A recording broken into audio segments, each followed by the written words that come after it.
Ah, ouais, j'avais un instant de blocage. Hein, hum, hein. Alors, le fait d'appartenir à l'église, enfin, de se sentir appartenir à une église invisible, c'est-à-dire un terme inventé par les réformateurs pour désigner tous ceux qui ne, qui, lorsqu'ils avaient le choix de ne pas se rendre à la messe, parce qu'il faut rappeler que sous le catholicisme d'avant Vatican II, sous le catholicisme du fin du Moyen Âge, année 1500, avant 1517, avant la Réforme, et pendant jusqu'à 1600, 1700, 1800, la, la fréquentation de l'Église catholique était une obligation dans certains pays. Et dans certains pays ou dans certaines villes, parce que même en France, il y avait le royalisme, donc il y avait des nobles.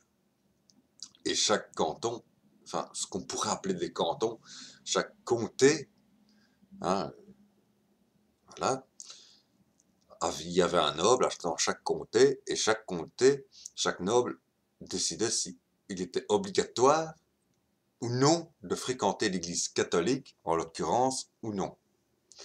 Puis est arrivée la réforme, avec le protestantisme, et là je renverrai à Histoire du protestantisme au puf que sais-je, c'est le numéro 421, je crois, du puf que sais-je, ou 400 et quelques, 420 et quelques, 427 ou 421.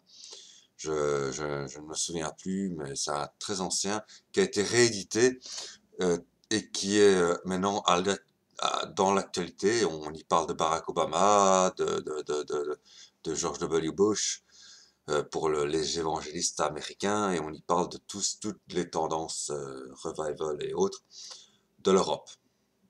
Très bon puf que sais-je, presse universitaire de France, que sais-je, histoire du protestantisme. J'ai oublié le nom de l'auteur. Je sais qu'il s'agit d'un théologien, plus que d'un théologien, d'un, pas d'un théologien, pas d'un théologien, enfin, d'un professeur en tout cas d'université, en histoire, sûr, hein, ça c'est sûr. Est-il théologien ou non? Je ne sais pas, mais il est professeur d'histoire. Voilà, professeur en histoire contemporaine à l'université Paris, je ne sais pas combien, presse universitaire de France. Donc voilà. Donc très bien. Mais donc l'Église invisible, elle provient, c'est pour ça que je dis, j'ai lu un très bon article dans Évangile et Liberté, un très bon éditorial sur le fait qu'il ne fallait pas, malgré qu'on fasse partie de l'Église invisible, négliger l'Église visible, c'est-à-dire l'ensemble des bâtiments, des rites et toutes les manifestations de l'Église visible.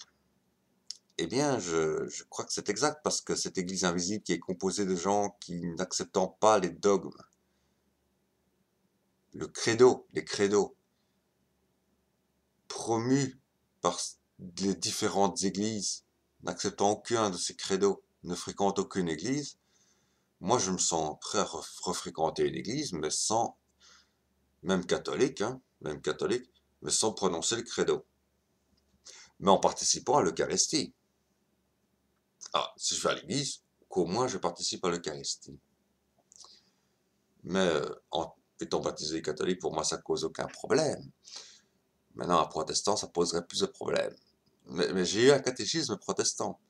Et pourquoi? Mais je dirais, il ne faut pas négliger l'Église visible. Pourquoi? D'abord parce que sans Église visible, pas de catéchisme. Et sans Église visible, pas d'Église invisible. Parce que comme je l'ai dit, la majorité des gens, et 99,9999999% des gens qui font partie de l'Église invisible, sont issus des Églises visibles et ont cessé de fréquenter ces Églises visibles. Ce sont pas, ils ne sont pas nés ex nihilo. Ils ne viennent pas de nulle part. Ils ne se sont pas créés eux par eux-mêmes. Ils viennent de l'Église visible, d'une forme ou d'une autre d'Église visible, que ce soit le catéchisme dans leur enfance, ou que ce soit la messe, suivre une messe. Et sans église visible, sans église matérielle, pas de messe, pas de messe, oui bon, d'accord, mais pas de catéchisme. Il y a des pays où le catéchisme existe à l'école, comme en Belgique, nous avons cette chance, dans les écoles publiques, même pas privées, hein, publiques, hein, les écoles publiques. Mais il y a des pays où le catéchisme n'existe pas à l'école, comme la France, par exemple, euh, où ça peut exister en tant qu'option dans les écoles privées, à ce moment-là. Mais à l'école publique, il n'est pas question d'avoir des cours de catéchisme du tout, hein, quelle que soit la religion. Hein. Et il y a des tas de pays où la majorité des pays du monde, c'est comme ça.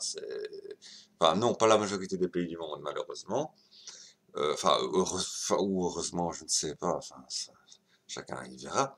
Mais il y a des pays où, il y a beaucoup de pays en Europe, en Occident, en tout cas, dans l'Occident, en tout cas, il y a beaucoup de pays où il n'est pas question d'avoir des cours de catéchisme à l'école. Donc on a accès au catéchisme que via l'église visible, qu'en fréquentant l'église visible. Et avoir un cours de catéchisme dans son enfance, c'est très important. Hein. Bon. Mais j'insisterai sur le fait que l'évangélisation ou la néo-évangélisation d'une population devenue majoritairement athée en Occident ne peut se faire que via l'église visible.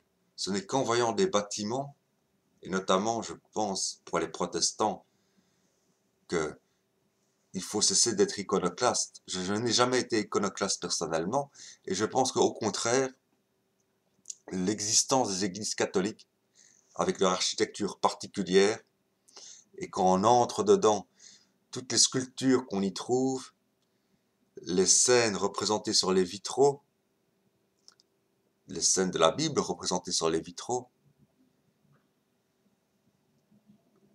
forment sens et permettent d'évangéliser. C'est un premier pas vers l'évangélisation. Quand je compare ça à certaines églises protestantes qui, contrairement aux États-Unis par exemple, où là elles sont très belles, elles sont bien entretenues, mais il y a une église protestante par exemple à Excel qui est rue du Champ-de-Mars, hein, mais il faut la deviner. Hein. Architecturalement, elle est très belle, mais elle est située dans une arrière-cour et pas à l'avant. Ce qui fait qu'on ne la devine pas. On la devine que via la plaque qui est mise à l'entrée. C'était déjà comme ça dans ma jeunesse.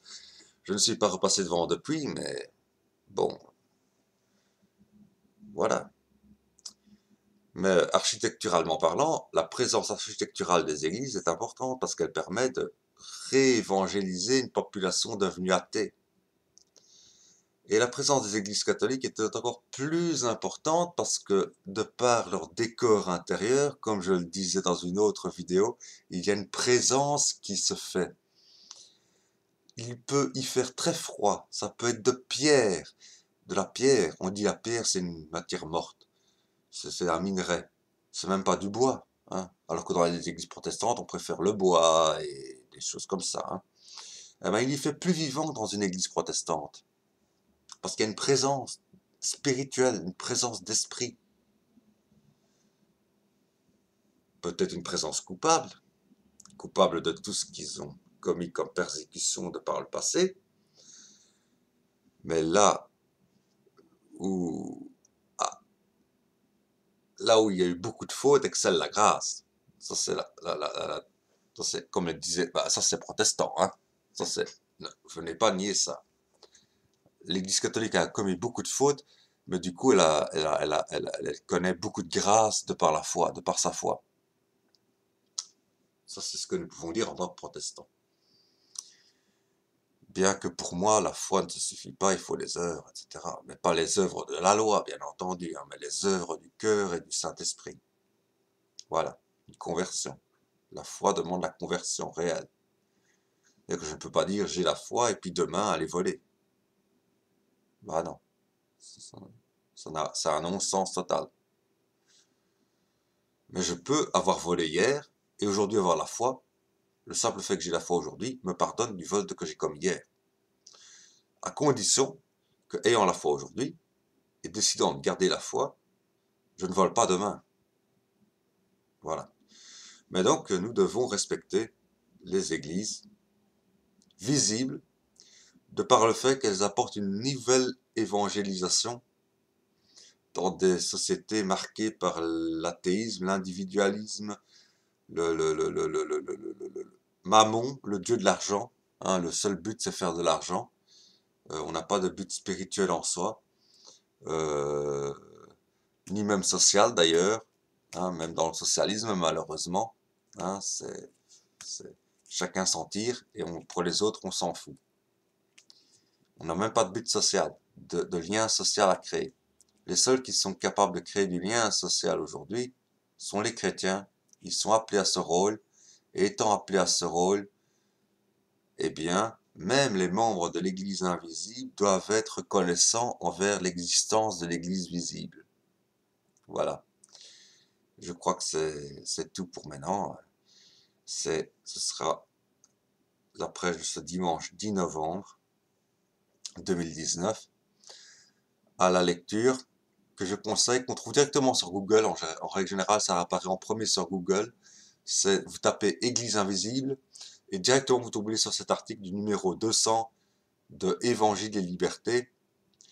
L'éditorial est excellent à lire, mais bien qu'incomplet, parce qu'il n'explique pas pourquoi. Il n'explique pas pourquoi l'Église invisible doit respecter l'Église visible. Et moi, je viens de l'expliquer, très court, très succinct. J'aime faire très court et très succinct. Voilà.